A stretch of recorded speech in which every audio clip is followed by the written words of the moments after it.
warahmatullahi wabarakatuh. Hai geng, ketemu lagi bersama aku Feby Malpa. Bukan siapa-siapa, hanya seorang wanita yang ingin bercerita. Apa kabar kalian hari ini geng? Aku doain semoga selalu didekatkan bersama orang-orang baik dan dijauhi dari orang-orang yang berniat jahat, serta kalian tetap harus waspada dimanapun berada. Video kali ini aku akan bercerita mengenai sebuah video yang viral di Twitter dan media massa lainnya. Tetapi sekarang udah nggak ada lagi ya videonya karena sudah ditutup oleh pihak negara Iran. Dimana video itu memperlihatkan sosok seorang lelaki yang berparade keliling kampung dengan membawa benda basah di sebelah tangannya dan sebuah pisau yang berlumuran darah di sebelah tangannya lagi. Apakah benda basah yang ditenteng oleh pria tersebut, geng? Benda yang ditenteng oleh pria tersebut adalah kepala seorang wanita. Bagaimana kisahnya dan siapa sosok kepala yang ditenteng oleh sang pria? Mari kita cerita. Mona atau yang dikenal sebagai Ghazal merupakan seorang wanita yang harus meregang nyawa di tangan suaminya sendiri, Sajjad Haidari. Mona merupakan seorang pengantin remaja yang berasal dari Iran. Awal nelangsa kehidupan Mona Haidari adalah ketika dia berusia 12 tahun dan telah dipaksa untuk menikah dengan sepupunya sendiri oleh ayah dan keluarganya. Padahal peraturan di Iran mengatakan bahwa wanita boleh dinikahi ketika berusia 13 tahun dan pria boleh dinikahi ketika usia 15 tahun, sedangkan Mona baru berusia 12 tahun. Hal ini terdapat pengecualian, yaitu ketika sang ayah membuat surat pernyataan bahwa ia ingin dan setuju menikahi anaknya yang di bawah berusia 12 tahun dan menyerahkan surat tersebut kepada hakim pernikahan. Pada akhirnya, ketika telah menyerahkan surat pernyataan bahwa dia bersedia menikahkan anak yang berusia 12 tahun kepada pihak hakim pernikahan, maka menikahlah Mona atau Ghazal ini dengan seorang laki-laki yang sepupunya bernama Sajjad Haidari. Informasi mengenai Sajjad Haidari ini lebih luasnya aku nggak bisa cari di internet ya geng. Bagaimana dia bekerja, berapa usianya, bagaimana kehidupan sehari-harinya.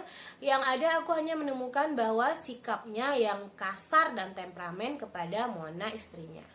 2 tahun setelah pernikahan, Mona kemudian dikaruniai anak laki-laki. Dia dikaruniai anak ketika dia berusia 14 tahun. Menurut aku lumayan kecil ya geng kalau untuk zaman sekarang melakukan pernikahan.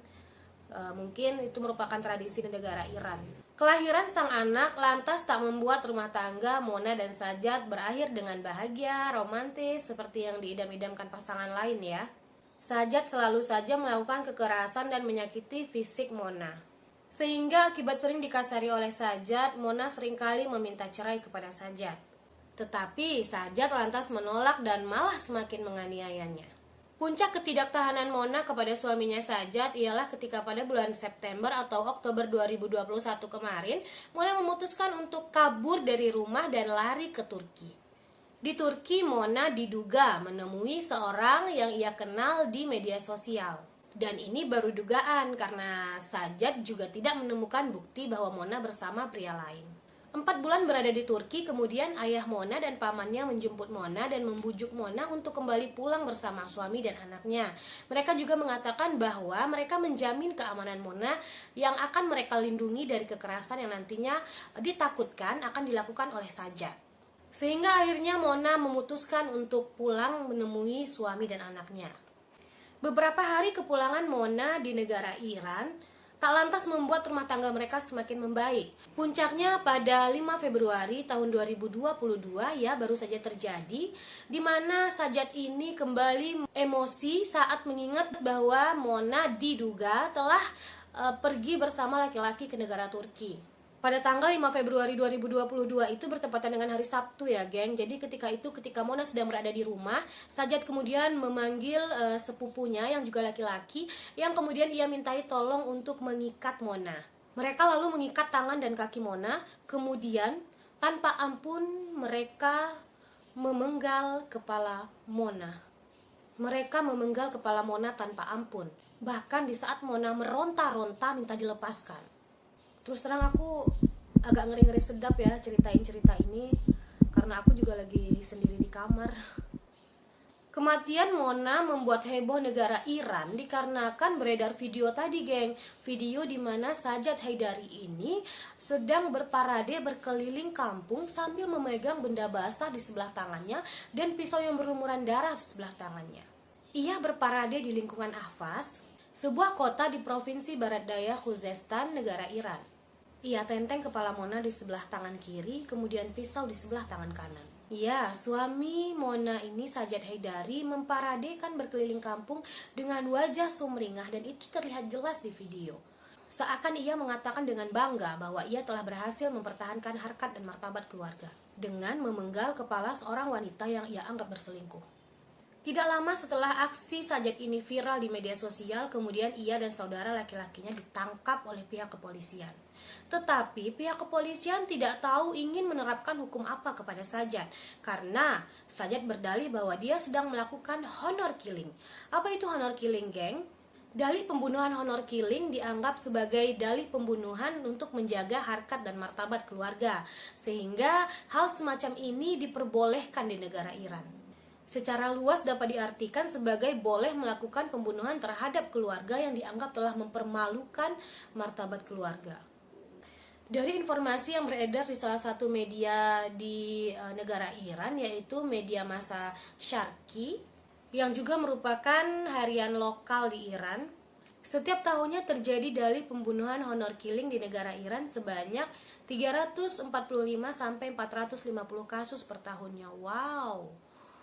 Pembunuhan yang tidak dapat ditangkap atau dijerat melalui hukum. Surat kabar itu juga menyatakan dalih pembunuhan honor killing ini dikarenakan adanya kebencian terhadap wanita dan adanya sebuah tradisi patriarki di mana laki-laki menganggap bahwa perempuan itu sepenuhnya dan seutuhnya adalah milik mereka, sehingga mereka berhak melakukan apa saja kepada wanita. Pembunuhan demi kehormatan atau honor killing ini merupakan pembunuhan yang biasa terjadi di negara Iran dan sekitarnya seperti Irak, India, dan negara-negara yang menganggap bahwa honor killing merupakan bagian dari budaya. Sehingga sulit sekali bagi pemerintah untuk menjatuhkan hukuman kepada para pelaku dari perbuatan kejam honor killing ini. Sampai aku nggak habis pikir kenapa negara-negara yang aku anggap merupakan negara Islam kental ya malah menerapkan perlakuan seperti ini terhadap wanita.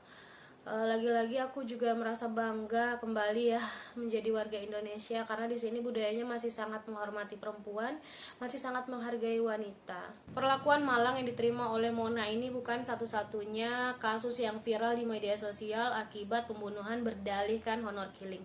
Ada beberapa kasus juga, geng, mengenai honor killing yang juga viral di media sosial, dan ada juga beberapa dari kasus ini yang merupakan hal sepele ya kalau aku bilang ya.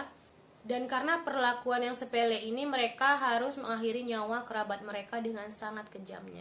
Di Pakistan juga pernah terjadi di daerah Peshawar namanya, geng, di mana ada 2 orang perempuan yang merupakan korban yang dibunuh oleh ayah dan kakak kandungnya sendiri. Hal ini karena beredar sebuah video di mana ada seorang laki-laki yang berusaha untuk mencium wanita ini.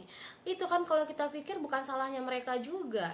Mereka juga nggak mau gitu ya di videoin sambil dilecehkan kayak gitu, tapi karena telah dianggap mempermalukan keluarga, akhirnya mereka ditembak mati oleh ayah dan kakak kandungnya. Kasus lain juga ada yang menimpa Farzana Parveen yang berusia 32 tahun pada tahun 2014 bulan Mei, di mana ia meninggal akibat dipukuli oleh batu bata yang bertubi-tubi oleh ayahnya, oleh kakak laki-lakinya, oleh saudara laki-lakinya, oleh sepupunya, dan juga mantan tunangannya. Ia dibunuh karena ia melarikan diri dan hamil bersama lelaki yang ia cintai. Dan ini juga merupakan kasus yang viral juga ya, geng, karena dia merupakan wanita yang tidak mau dinikah paksa ya. Makanya ia memutuskan untuk melarikan diri bersama pacarnya, kekasihnya, dan saat ketahuan ia dibunuh menggunakan pukulan batu bata bertubi-tubi oleh orang-orang terdekatnya.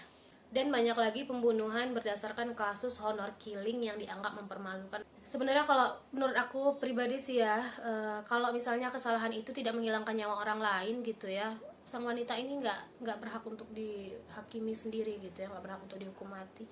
Tapi itu merupakan sebuah tradisi di negara Irak, Iran, Pakistan, India juga di beberapa negara bagiannya. Mudah-mudahan kita semua dijauhi dari yang namanya kekejaman-kekejaman seperti ini ya. Dan juga buat para perempuan, aku saranin kepada kalian untuk menjaga diri lebih baik lagi, mencari suami yang benar-benar sayang sama kalian. Jangan hanya berdasarkan bucin atau apalah namanya gitu ya, karena nanti kita nggak tahu kan kedepannya nasib kita bakalan seperti apa. Apalagi kalau misalnya harus nyawa yang dipertaruhkan atas dasar nama menjaga kehormatan, termasuk perselingkuhan ya. Banyak juga kasus di mana suami membunuh istri atau istri membunuh suami dengan dalih cemburu atau perselingkuhan gitu. Kalau misalnya nggak menghilangkan nyawa orang lain, nggak usah kita menuntut untuk dihilangkan juga nyawa seseorang. So, terima kasih sudah tonton video ini. Aku selalu berdoa mudah-mudahan kalian semua selalu dilindungi oleh Allah yang Maha Kuasa, Tuhan yang Maha Esa, dilindungi dari orang-orang yang berniat jahat, dan didekatkan bersama orang-orang baik lainnya. Terima kasih sudah tonton video ini. Jangan lupa like-nya, kemudian jangan lupa komen dan share video ini di media sosial yang kalian punya. Bantu aku untuk meningkatkan daya kreativitas aku dengan bercerita kepada kalian. Sekali lagi jangan lupa subscribe. Terima kasih sudah menonton. Wassalamualaikum warahmatullahi wabarakatuh. I don't know where we're gonna fly like you did sometimes.